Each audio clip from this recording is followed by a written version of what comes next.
Good morning, ladies and gentlemen, and thank you so much for turning up very early. It's because we thought that we should do this early because we have a very, very packed day of so many activities. There is that time in the life of a nation, such as we are now, when I think we need to speak to each other candidly and very sincerely about how we see the affairs of our country going. And most of what I'm going to do this morning, I believe I feel the weight of responsibility on my shoulders as a political leader in a party, number one, and then secondly, as someone who had the privilege of serving as the Cabinet Minister for Interior and Coordination of National Government, and therefore sat in the apex of the national security infrastructure in the country for about 5 years. We have spoken about these things for a while, but it's now abundantly clear that the President and his government have chosen violence as a weapon for political survival and as a weapon for political engagement. And I'm not going to start where usually people start with these tired cliches about we condemn in the strongest terms possible, we ask for action. I'm not going to go that direction.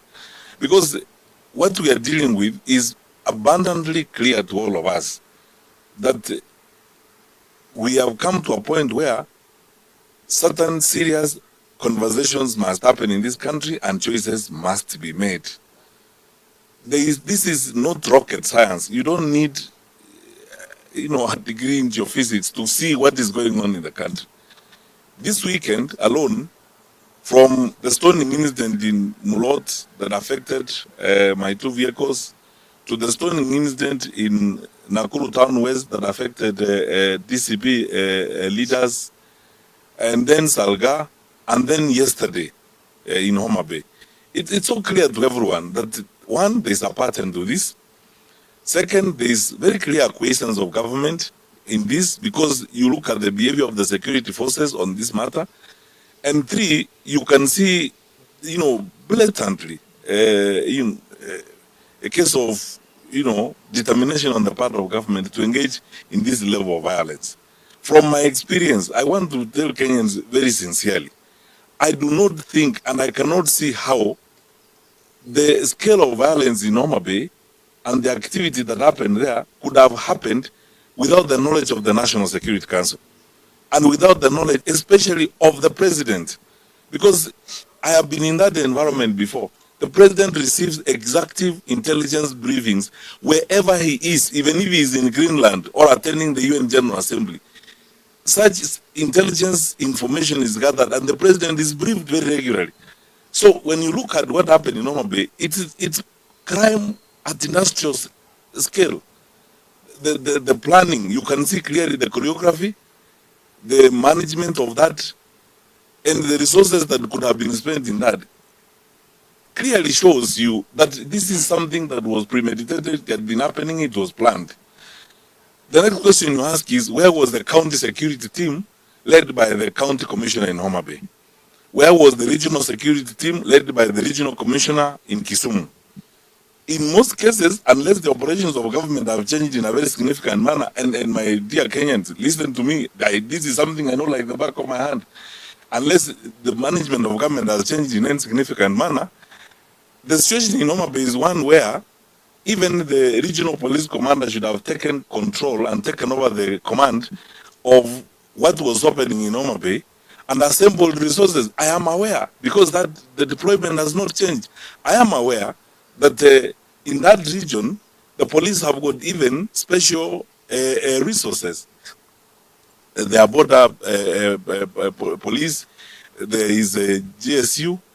They would have been able to mobilize sufficient resources to address what was happening, but they couldn't because clearly there was a sense of acceptance on the part of the security forces that ought to have happened.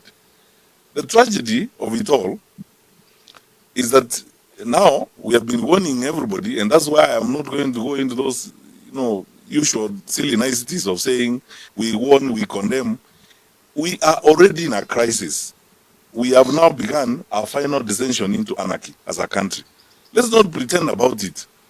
When you look at the scale of destruction, the pain and the losses in Homabay, into chaos. The president and his government have chosen, because ask yourself the question, you can go far back to the attacks in Odaya, when Rigathi Gachagua was going to church and he was attacked there by armed people and so on. All the way 3 weeks ago or 4 weeks ago, when Linda Mwananchi convoy was stoned in a place called Keumbu in Kisii. Those guys were arrested. They were to court on Monday. There wasn't no prosecutor, there wasn't a file, there was nothing. The magistrate released them, they walked away.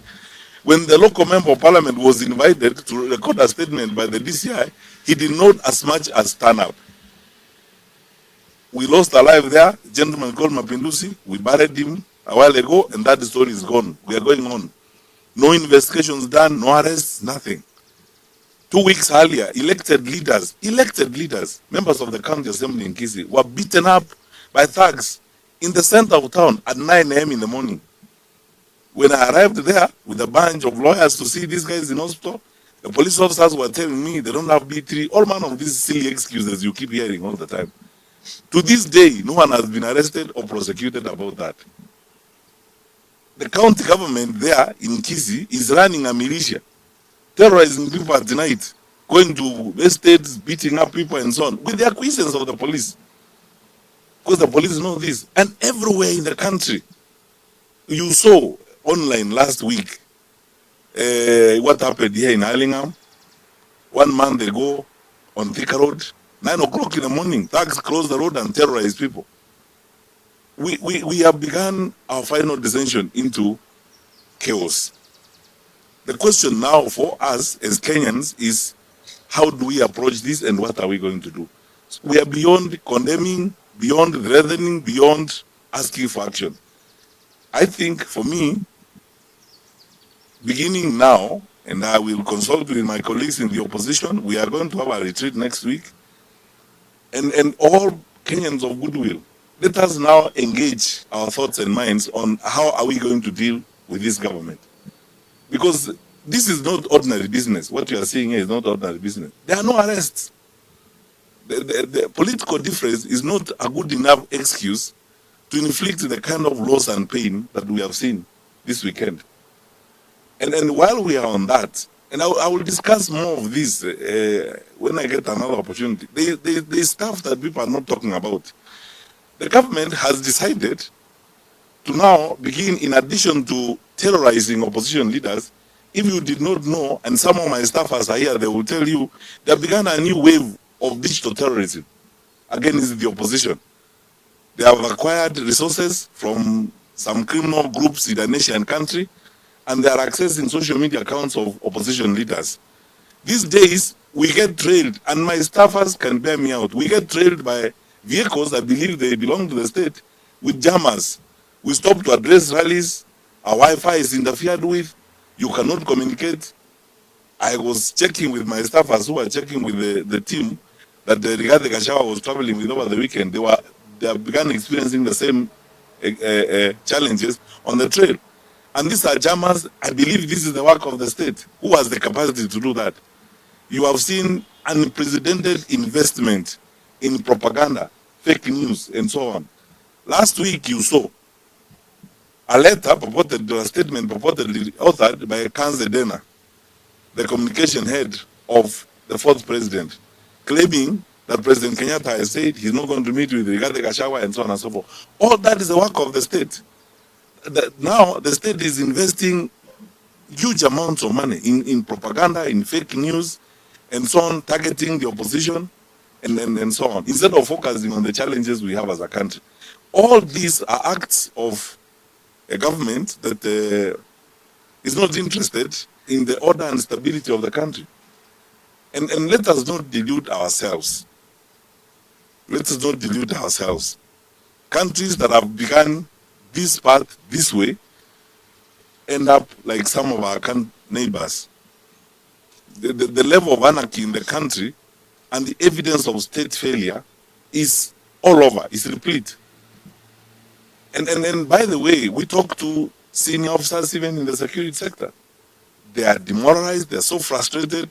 Where do we get some of this information? Is senior security officers, some of who talk to us, and they are equally demoralized. They are frustrated. They tell you all these things. They say, this is unprecedented. The level of state-supported or state-tolerated crime against the people of Kenya is unacceptable. So, I think the government has made its choice on this particular matter. It's now upon the people of Kenya to also now make their choice. And this is not going to come easily like that. It's going to require all of us to have conversations, consult one another, plan, and take a course that we believe, first of all, is lawful and preservative of our country, and then see how else we can address this problem. Otherwise, we are not going to reverse this. You know, our fellow citizens who happen to be in power, President Ruto and his colleagues, imagine unwisely that access to instruments of power guarantees you control and management of this for a long time. They are so wrong, and they will discover how wrong they are shortly. The unfortunate thing is that it will be at the expense of lives such as those that were lost in Homabay. Because none of us, you know, you can't terrorize the public as a way of surviving, because the repercussions are dire. When wananchi begin to respond to this terrorism, to this madness by the state, you will not be able to control the country. You are radicalizing the country to a point where you won't be able to control it. When people rise up against this, it's going to be completely uncontrollable. Because ask yourself the question, these people you are paying, these tax you are paying and goons and all that, to terrorize your opponents, when they are done terrorizing your opponents, what are they going to do? They are going to turn on you, first of all. They will come to your houses. They will want this money. You are socializing them to a consistent supply of income through crime. And that is not going to be the way of sustaining our country. Finally, because we are in this, and then let's be very honest with each other. We've not been here before as a country. This is unprecedented. It's unusual. And I'm not going to waste my time saying we condemn this in the strongest terms possible. We are done with condemning. How many times are we going to condemn? Memoranda has been taken to the Inspector General of Police. Representation has been done to the parliamentary committees. Faith-based leaders. Because if I am in leadership and people speak to me the way the Conference of Catholic Bishops spoke, I would actually be worried. The PCA bishops and all these people, if you are a leader and your religious leaders in your country speak to you the way these leaders have been speaking, you of course to be concerned and do the right thing. But it's abundantly clear they don't care. They just simply don't care. They're playing for one thing, survival. And nothing matters. Independent institutions will be abused. Security sector institutions will be abused, so that one end is achieved, political survival. Unfortunately, the cost is very high. So I take this opportunity, painfully and sadly, to convey our condolences as a party to those who lost their lives yesterday, including a Form 3 student. That's how low we have sunk. Then urge my colleagues in the opposition that time now has come when our sense of commitment to opposition unity is going to be tested, our sense of patriotism is going to be tested, our nerves are going to be frayed, our patience is going to be taxed, and the temptations even to split us are real. What gift could you give this government than seeing opposition leaders either calling each other names in public? We as are determined to stay in this for the long haul. We will play our even we ourselves do not like, or things that table and discuss them. We will not fall into the trap of breaking the first commandment when you are at war. Thou shalt not turn fire on your compatriot. The challenges we have are coming from one direction, the government of the day, and now is the time for us to cross ranks, work together, and ensure that we do the right thing for the country. I pray that we fall into those temptations of focusing on each other and criticizing each other, and sometimes using language that is intemperate. Patience is being tested. Some of these things are done by government so that we can fight amongst ourselves. We must refuse to walk down that. We as Jubilee are going to refuse to walk down that path. We will work together to ensuring that unity prevails, to ensure stay together and move forward to deliver this country challenges it now faces. The worst, the crime and insecurity initiated, supported by elements of government. Finally, before I finish, you wonderful people in the press, I want you to check this on your own. Over the years, when we were in government, we always periodically did a mop-up of small arms in the wrong hands because of where we find ourselves as a country. We have porous borders around us, and we have conflict virtually in every one of our neighborhoods. And because of that, we sustained that practice of mopping small arms and burning them every so often. What is harrowing to me, even with the knowledge I have on how the security sector operates, there were armed people in that Homabay meeting, some of them shooting. Nobody knows whether they are actually people from the disciplined groups. My sense and suspicion is that there are far too many small arms in the wrong hands in the country, which is now fueling up the confidence of criminals and criminal activity. Now, how do we go to an election in that kind of environment?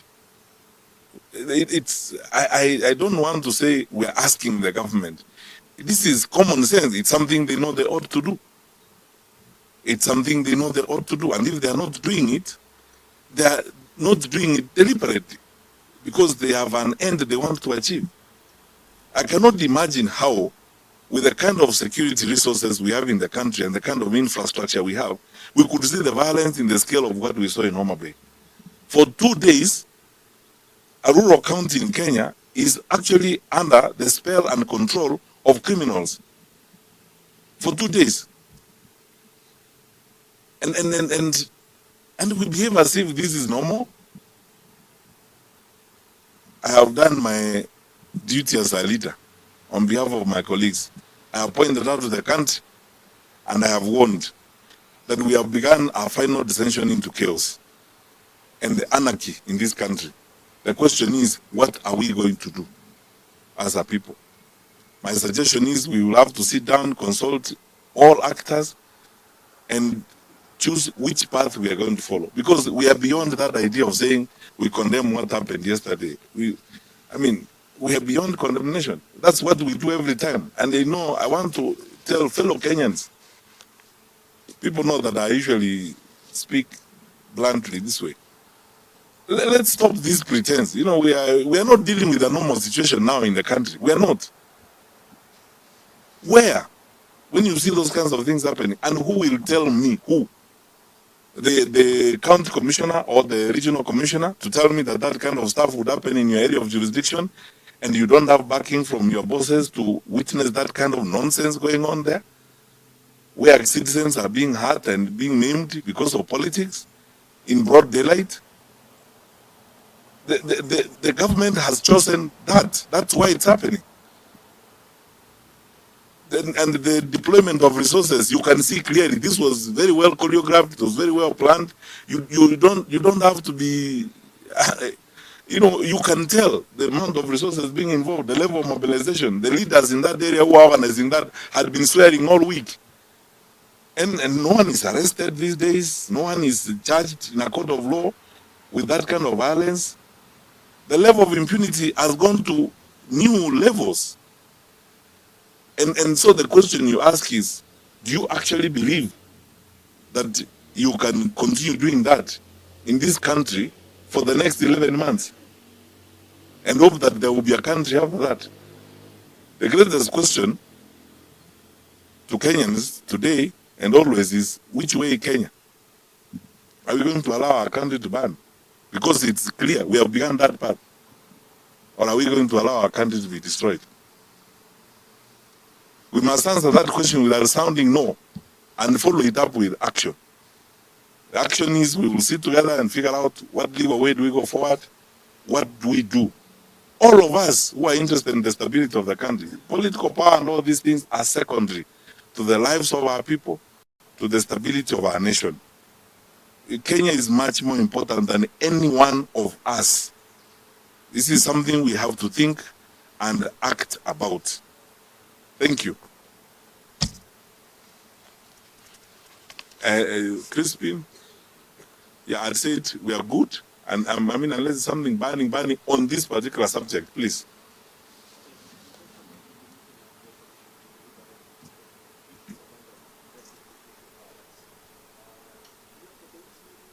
We are having a retreat, an opposition retreat on 24th and 25th of this month. And among other things, of course, we are going to discuss the electoral environment and what we need to do as we go forward. And we are going to try to reach as many Kenyans as possible within the leadership and decision-making community. The focus being, my brothers and sisters, and many of you who are here at this press conference are people, smart, very well-educated people. Do you actually think this is the way we should run our country? Do you think this is the way we should manage our country? I mean, how? How?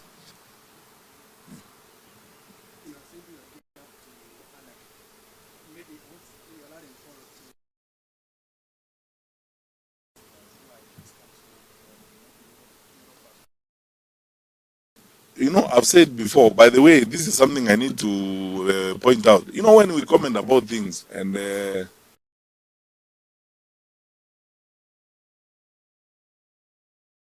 been written on Kenya in the countdown to elections, it predicts that we are going to have violence. The Kofi Annan Foundation, I mean, the report is now public, you can see it.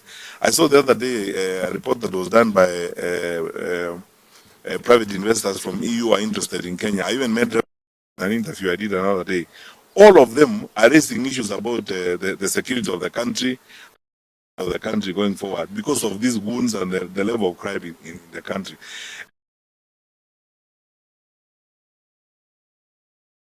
Concerned about the way we are managing our country, not necessarily in the build-up to elections, but the general attitude of the government towards the management of the country. You know, when you look at our leaders and the kind of speeches that come from their mouths, it's shocking. You wonder whether we live in the same place. And I'm saying this with all the seriousness I can master. We are destroying our country for purposes of politics. The president and the government are playing, you know, just for survival. And then because of that, anything goes. We can't lose lives day in, day out on simple matters. I mean, I've often asked the question, if from Kiambu, for example, or you come from Muranga, and the UDA leader, why should you interfere with them? They're not carrying away the residents of Muranga, they are leaving them behind. They were not carrying away the residents of Homabay.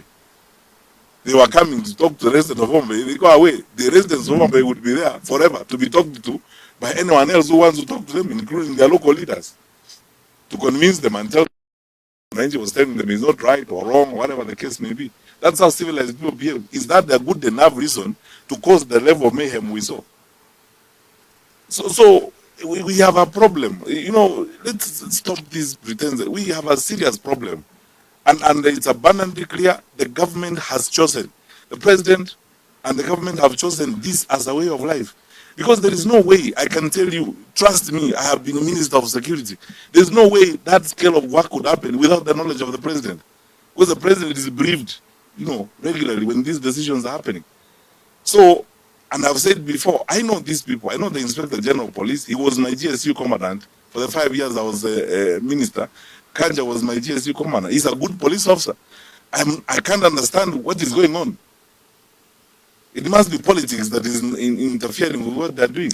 The question I keep asking myself is, what is it that is causing you to sacrifice even the years of your career and the service that you have rendered to this country to ignominiously and very miserably come to the end of your career in this kind of manner?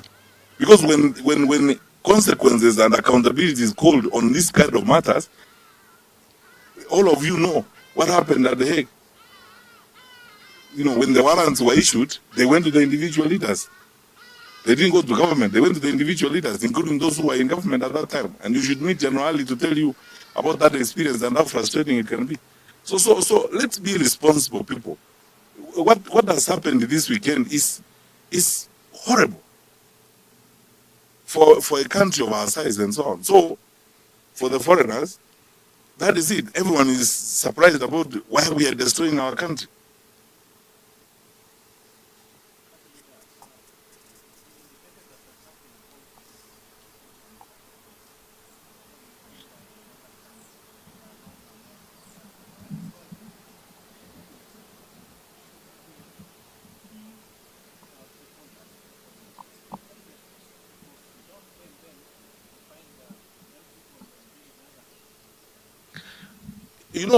To be honest with you, and I was telling some colleagues of mine the other day, the level of responsibility in our society and moral responsibility is very, very low, especially when it comes to issues of politics.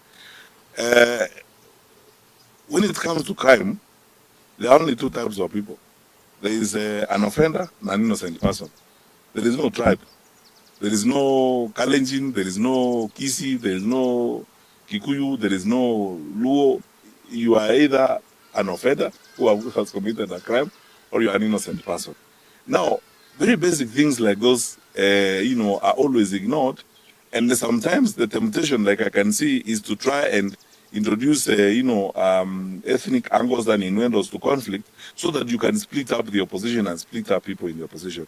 And to your point more specifically, yes, it is this mobilization by politicians and paying people money that goes into this. Wananchi, on their own, really have no problem. They have never had problems all along. All these people, how many times has James Orengo gone to Homabay? We've always been visiting and working with these people. Why is it a problem this time that his motorcade has to be stoned, returned, and so on? How many times, honestly, let me ask you, how many times has James Orengo gone to Homabay in his life? It is this transactional politics where people think that to inflict violence and pain in the manner in which they are trying to do is the only way of asserting yourself, asserting your authority, which in my very honest opinion is very foolish. Because if you are leading people, you should care for their lives first and foremost. Because when you have killed them, who are you leading? And in any case, as I ask this question, if you pay those people, those guys who are paid, those goons who are paid the way they are paid, running around and so on, terrorizing everybody, when they are done terrorizing your opponents, what will they do? That's why I keep telling these leaders that, it's essentially you are living in a fool's paradise. Because this unexplained hubris, because of political power, I tell people, it comes and goes. Wengine tumekula salute sana, lakini we are here. Tumeangalia maneno na hiyo salute utakula na siku moja utashangaa vile you basically bure kabisa after you have messed up people and done all things. What are you going to tell your children when so many lives have been lost in the manner in which it happened in Homabay yesterday? You are turning people against each other because of politics. It's very primitive. But it's upon you, good people. Let's work together and save our country. For me, I'm interested in, let's talk about our country first, positions and anything else later. Thank you very much and do have a nice day.